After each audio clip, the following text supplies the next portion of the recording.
গৃহী সন্ন্যাসী কারা? যারা সংসারের মধ্যে থেকেও ত্যাগী।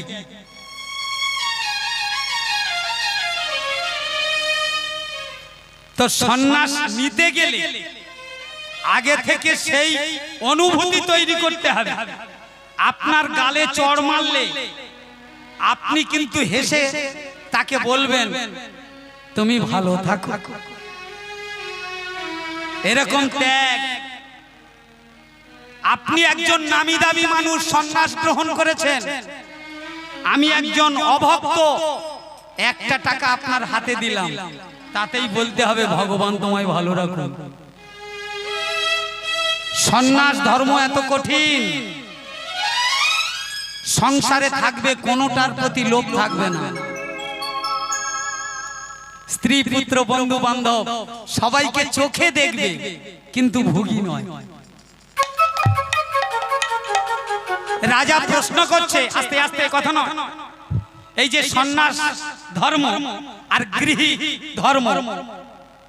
একজন সন্ন্যাসী রাজার রাজসভায় এসেছে, আসার সঙ্গে সঙ্গে সন্ন্যাসীকে দেখে বলছে, এই যে ও সন্ন্যাসী, হ্যাঁ বাবা বলো, তুমি যা চাইবে আমি তোমার দেব, তবে একটা প্রশ্ন আছে আমার। প্রশ্নটা কি? বলছে সনাতন ধর্ম বড় না সন্ন্যাস ধর্ম বড়? সন্ন্যাসী বলছে বাবা, ধর্ম সম্বন্ধে জানতে গেলে তোমাকে আমার সঙ্গে আসতে হবে। রাজা বলে হ্যাঁ যাব। বলছে আসলে হবে না, আমার মতো সন্ন্যাসীর বেশ তোমার আগে পড়তে হবে। রাজা মশাই সঙ্গে সঙ্গে সন্ন্যাসীর বেশ ধারণ করেছে। তাহলে একজন প্রকৃত সন্ন্যাসী আর একজন হলো সাজা সন্ন্যাসী। মায়ের একটু শুনবেন, যখন এই সন্ন্যাসী সেজেছে, রাজা মশাইকে বলছে আমি যেখানে যাব আপনি আমার সঙ্গে সঙ্গে সেখানে যাবেন। হ্যাঁ যাব, আপনি শুধু দেখতে থাকবেন। সেই রাজাকে নিয়ে অন্য একটা রাজ্যে চলে গেল। সেই রাজ্যে গিয়ে সেখানে দেখছে প্রতিটা মানুষ সুন্দরভাবে সেজে গুজে রাজবাড়িতে যাচ্ছে। যখন সুন্দরভাবে সেজে গুজে রাজবাড়িতে যাচ্ছে, সন্ন্যাসী বেশি রাজা বলছে, ও সন্ন্যাসী, এখানে কোথায় বিয়ে তা হচ্ছে, সবাই তো চলে যাচ্ছে, বলে আমরাও যাব, চলো যাই দেখা যাক। সন্ন্যাসীর সঙ্গে রাজাও যাচ্ছে বিয়ে বাড়িতে। বিয়ে বাড়িতে গিয়ে দেখছে প্রচুর রাজ্যের রাজা এসেছে। তখনকার দিনে তো সেই মালা নিয়ে পছন্দ মতো গলায় পরিয়ে দেবে। এখন রাধে রাধে রাধে রাধে, সেই মালা নিয়ে রাজকন্যা ঘুরছে। মালাটা কাকে দেব, মালাটা কাকে দেব? রাজাদের মধ্যে ঘুরে ঘুরে ঘুরে ঘুরে দেখে দেখে হঠাৎ ওই রাজসভার মধ্যে আর একটা সন্ন্যাসী এসে দাঁড়িয়েছে। একেবারে তরুণ, একেবারে পূর্ণ যুবক, যেন আলোর ছটায় সারা রাজ্যটা আলো হয়ে গেছে। তার দেহের এত জ্যোতি, রাজকন্যা দেখা মাত্র মনে মনে ভাবলো মালা যদি দিতে হয় আমি ওই সন্ন্যাসীর গলায় দেব। মাগো যেমনি ভাবা তেমনি কাজ, মালাটা অমনি সন্ন্যাসীর গলায়। যেই সন্ন্যাসীর গলায় দিয়েছে, ছদ্ম হয়ে আসতে ছদ্মবেশী রাজা তখন বলছে এটা কি হলো? সন্ন্যাসী বলছে তুমি দেখে যাও।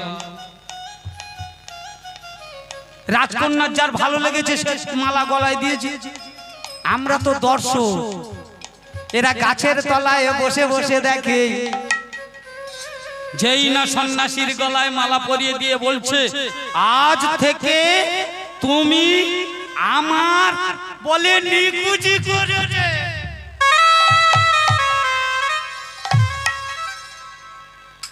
যেই না রাজার সামনে সন্ন্যাসী মালাটা টুকরো টুকরো করে ছিঁড়ে ফেলে দিয়েছে, রাজা মশাই রেগে গিয়ে বলছে, এই সন্ন্যাসী, তোর এত বড় স্পর্ধা, আমার রাজ্যে আমার একমাত্র কন্যা ইচ্ছাবরী হয়ে তোমার কণ্ঠে মালাটা দিয়েছে, তোমাকে স্বামী রূপে মেনে নিয়েছে, আর তুমি তার মালাটা এইভাবে ছিঁড়ে ফেললে। নেহাত জামাই, তাই ক্ষমা করে দিলাম।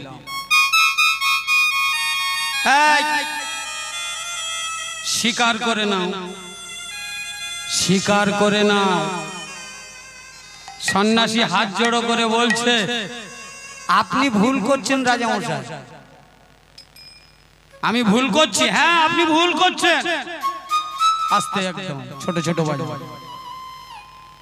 আমি তো নিজে মরা, তাহলে আপনার মেয়েকে আমি স্ত্রী হিসাবে গ্রহণ করব কিভাবে? বলে তুমি মরা মানে? বলে রাজা রাজ্যটা রাজ্যভার বোঝে, সন্ন্যাসী সে ভগবানের ভাব বোঝে, তুমি বুঝবে না। আমি আমার পিতৃপুরুষের পিণ্ড, আমার পিণ্ড, এই জীবনতে আমি সব পিণ্ড খেয়ে বসে আছি, মানে আমি মরা। আমাকে জামাই হিসেবে আপনি মেনে নিলেও আমি আপনাকে মানতে পারলাম না। আমি এখন যাই। সঙ্গে সঙ্গে কি করেছে জানো? সেই মালাটা ফেলে দিয়ে জয় রাধা শ্যাম জয়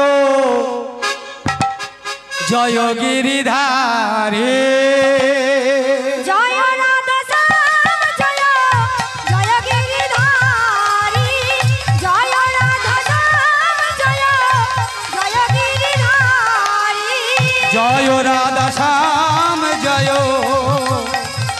জয় গিরিধারে, জয় রাধা শ্যাম জয় জয় গিরিধারী, জয় রাধা শ্যাম জয় জয় গিরিধারী, জয় রাধে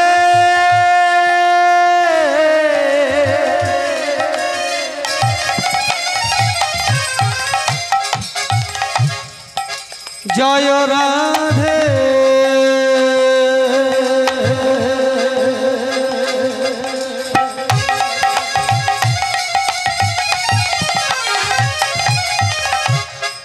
জয় রাধে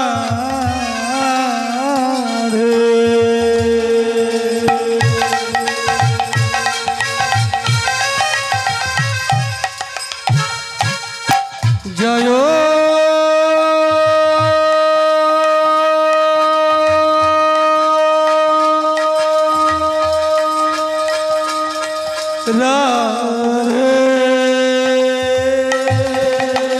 জয় রাধা শ্যাম জয় জয় তাই গৌর ব্রহ্মানন্দ হরি হরি জয় জয় গিরিধারী, জয় রাধে,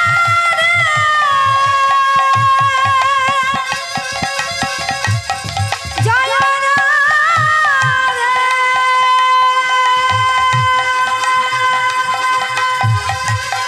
জয় রাধে,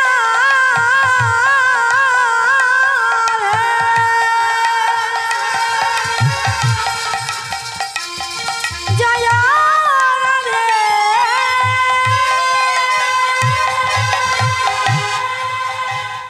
সন্ন্যাসী,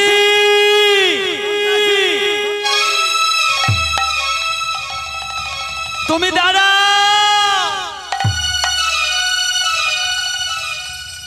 তুমি যেখানেই যাও না কেন সন্ন্যাসী, আমি আজ আর রাজকন্যা নয়, আমি তোমার গলায় মালা পরিয়ে দিয়েছি। কুলবতী সতীর ধর্ম একমাত্র তার স্বামী। তুমি গাছের তলায় থাকলে আমিও গাছের তলায় থাকতে রাজি।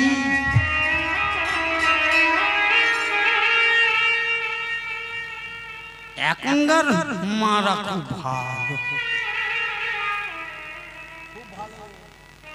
স্বামী যদি একবার বলেছে আমি আর সংসারে থাকবো না, কখন যাবে? না না, আপনাদের এদিকে নয়, আমাদের ওই দিকে। কারণ এখন সব চেতন শক্তি বেশি তো। এখন মাগো ভগবান আপনাদের এমন কৃপা করেছে এই পশ্চিম বাংলায়, আপনাদের জন্য জন্ম থেকে একেবারে শেষ ঘাট পর্যন্ত আশীর্বাদ নেই বাবা। জন্মালে টাকা পাচ্ছে, একটু হাঁটতে শিখলে টাকা পাচ্ছে, পড়তে যাবে টাকা পাবে, তারপরে সাইকেল পাবে, তারপরে ফোন পাবে, তারপরে বিয়ের জন্য আবার টাকা পাবে। কত কায়দা রে! ভগবান তো সব তোমাদের দিকে হেলে পড়েছে। আমার বাবাদের দিকে তো ওই শুধু 1,20,000 ঘর, আর না হলি এবার তুই ও ছাড়া জুটবেন। আর তোমাদের কি ভাগ্য! তবে মা আগেকার দিনের মা আর এখনকার মা অনেক তফাৎ আছে। রাজার মেয়ে হয়ে ছুটতে ছুটতে ছুটতে ছুটতে বনের মধ্যে চলে যাচ্ছে। যে মেয়েটা কোনোদিন ওই কাঁটার মধ্য দিয়ে হাঁটেনি, যে মেয়েটা কোনোদিন কোনো পথ চেনে না, সন্ন্যাসীকে লক্ষ্য করে ছুটতে ছুটতে ছুটতে ছুটতে চলে যাচ্ছে। সেই সন্ন্যাসী বেশি রাজা। সন্ন্যাসী হাতটা ধরে বলছে রাজা মশাই উঠুন। বলে কেন? বলে দেখা যাক কত দূর কি ঘটে। তোমাকে দেখাবো বলেছি না যে গারস্থ ধর্ম বড় না সন্ন্যাস ধর্ম বড়। এসো রাজা এসো। রাজাকে নিয়েও পিছনে পিছনে যায়। ও মা, যেতে যেতে গভীর জঙ্গলের মধ্যে মেয়েটা যাচ্ছে, পিছনে এদিকে রাজা আর সন্ন্যাসী। হঠাৎ মেয়েটা অন্ধকারের মধ্যে সেই সন্ন্যাসীকে হারিয়ে ফেলেছে।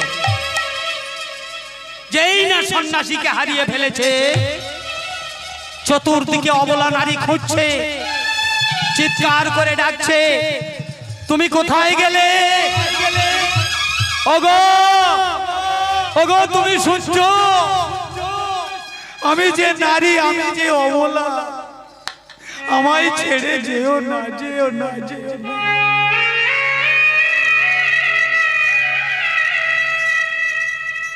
মেয়েটা বিয়ের সাজে সজ্জিত, কিন্তু প্রচন্ড ঠান্ডার মধ্যে মেয়েটার দেহটা থরথর করে কাঁপছে, থরথর করে কাঁপছে।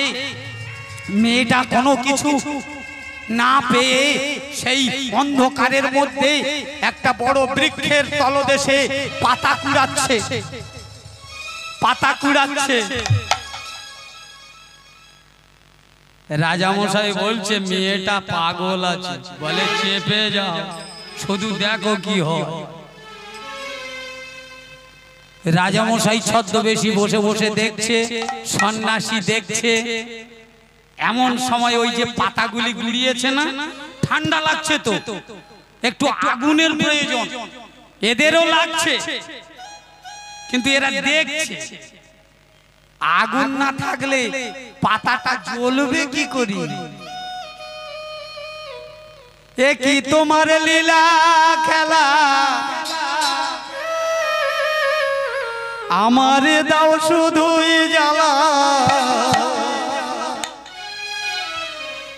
দুঃখ সুখের মাঝে দয়া কাছে টেনে না, কাছে টেনে না।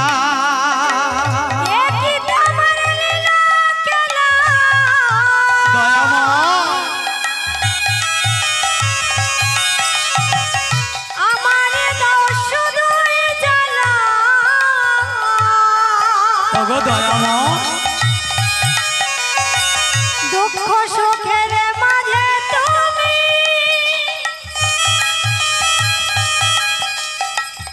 আমার কাছে না।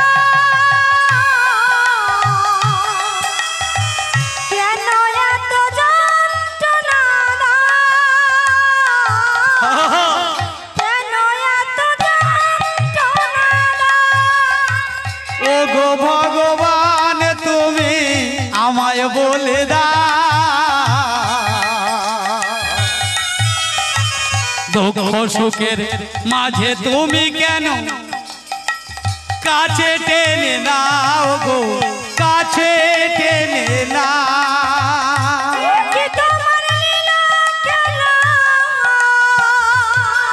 ভগবান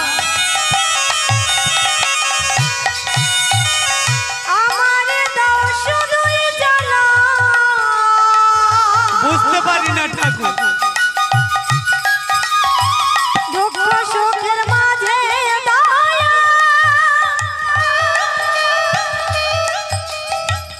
আমার কাছে না ভগবান।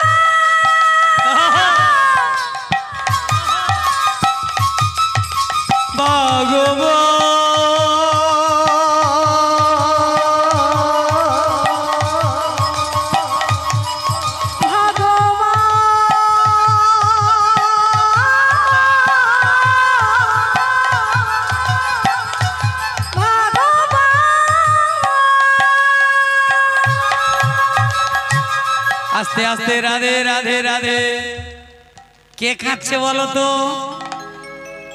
তৃতীয় ব্যক্তি কাঁদছে, বলছে ভগবান তুমি যত দুঃখ দাও কিন্তু তুমি আমায় কাছে টেনে নাও। সেটা কে? এই তিনজনের মধ্যে কেউ না, আরো একজন আছে।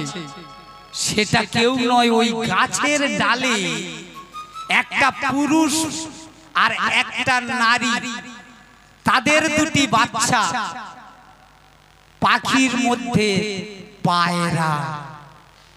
পুরুষ পায়রাটা বলছে ভগবান অতিথি মানে নারায়ণ নাকি বাবা? আমরা পক্ষে খুলে জন্মেছি ঠিক আছে, কিন্তু অতিথিরা আমার দ্বারে এসেছে, আমি এদের জন্য কিছু করতে পারবো না। মাগো প্রতিটা দেহের মধ্যে ভগবান, সেই চেতনা ভগবান জেগে উঠেছে। তার স্ত্রীকে বলছে ওগো শুনছো, একটা নয় দুটো নয় তিনটে অতিথি আমার দ্বারে। এই শীতের মধ্যে যদি এইভাবে এরা বসে থাকে সকাল পর্যন্ত মারা যাবে। আমি ওদের জন্য একটু আগুনের ব্যবস্থা করে আনি। তবে তোমায় একটা কথা বলি শোনো, ওমা পুরুষ পাখিটা নিজের স্ত্রীকে বলছে, আমি একটা কথা বলি শোনো, যদি আমি ফিরে না আসি তাহলে জানবে আমার ওই পর্যন্তই ভগবান আমার অতিথি সৎকারের জন্য পাঠিয়েছে। কিন্তু আমি অতিথি সৎকার অবশ্যই অবশ্যই করব।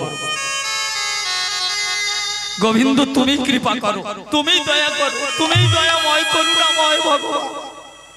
এতে কো বলিয়া দেখো উড়িয়া চলিল, গ্রামের মধ্যে দেখিয়া অগ্নি যে দেখিল।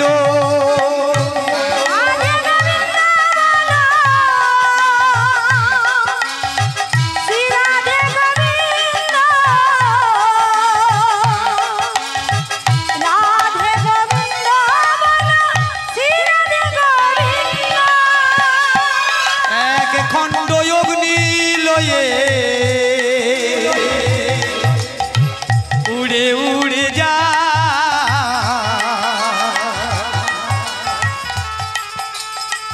অতিথি সৎকারের লাগি পাতায় ফেলে দেয় গো, পাতায় ফেলে দেয়।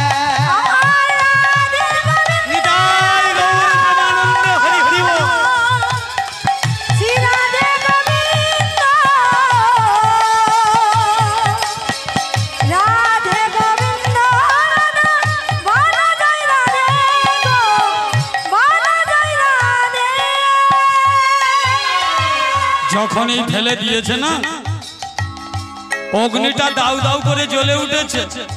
শুকনো পাতায় আগুন লাগলে চতুর্দিকে আগুন হয়ে গেছে। তিনজন একটু শান্তি পেল ওই ঠান্ডার মধ্যে। এইবার নারী পাখিটা বলছে, তা তুমি তো আগুনটা দিলে, কিন্তু আমার এবার মনে দুঃখ হচ্ছে। বলে কিসের দুঃখ? তিনটে তিনটে প্রাণী এরা সারা রাত না খেয়ে থাকবে। মাগো, স্বামী যদি ভালো হয় স্ত্রী অবশ্যই ভালো হবে, হতে হবে।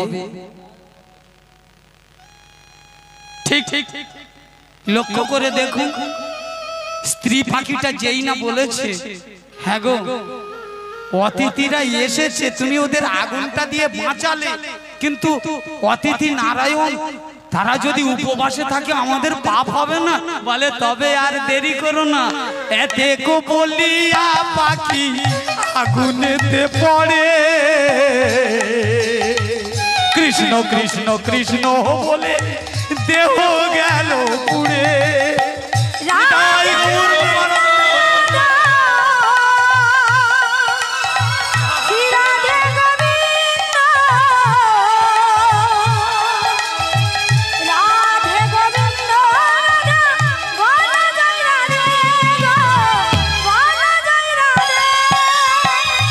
স্ত্রী পাখি বলে ওরে বাপ তোদের বলে যা, স্বামী যখন গেছে চলে আমার দরকার না, এখন আমি যাব চলে এই পৃথিবী ছেড়ে, এখন থেকে কৃষ্ণ স্মরণ কর না জোরে জোরে রে, কর না জোরে জোরে।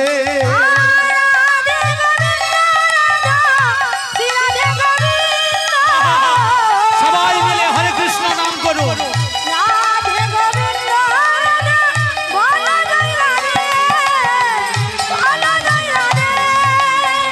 হরে কৃষ্ণ কৃষ্ণ কৃষ্ণ হরে হরে, হরে রাম রাম রাম হরে হরে, হরে কৃষ্ণ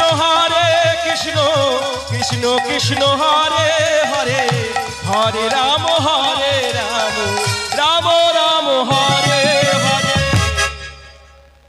যখনই ছেলে পাখিটা মরে গেল, স্ত্রী পাখিটা মারা গেল, ছোট্ট বাচ্চাটা বড় দাদাকে বলছে, হ্যাঁ রে দাদা, অতিথি সৎকারে তিনটে ব্যক্তি গেল মাত্র দুজন, তাহলে আমরা দুজনে একটা হতে পারি না? আমরা যদি পুড়ে মরি আমাদের এই মাংসটুকু ওরা সেবা করলে প্রাণে তো বাঁচবে। সৎসঙ্গে স্বর্গবাস আর অসৎ সঙ্গে নরকবাস, এটাই হলো সৎসঙ্গ সাধু সঙ্গ। যেমনি এই কথা বলা না, সঙ্গে সঙ্গে বড় আর ছোট দুজনে সেখানে আবার ঝাঁপ দিয়ে পুড়ে মারা গেল। অনেক চেষ্টা করেছে ওই রাজা, ছদ্মবেশী রাজা, বাঁচাতে পারল না। এইবার সন্ন্যাসী বাবাকে বলছে, সন্ন্যাসী বাবা এটা কি হলো? বলে আমি বলেছিলাম না তুমি চোখে দেখে বুঝে নাও। ধর্ম কখনো ছোট হয় না, ধর্ম ধর্ম, যে যেমন ভাবে তাকে পালন করে তাকে সেইভাবেই পালন করতে দেওয়া কর্তব্য। সন্ন্যাসীর ধর্ম সে পালন করবে, গৃহীর ধর্ম সেও পালন হবে, তবে কেউ কারোর প্রতি হিংসা বিদ্বেষ নয়, প্রশ্ন নয়। তাই বলি গোবিন্দ, তুমি সন্ন্যাসী হয়ে তুমি হরিতকিটা গুঁজে রেখেছো, এই পাপে আমি তোমায় নির্বাসন দিলাম।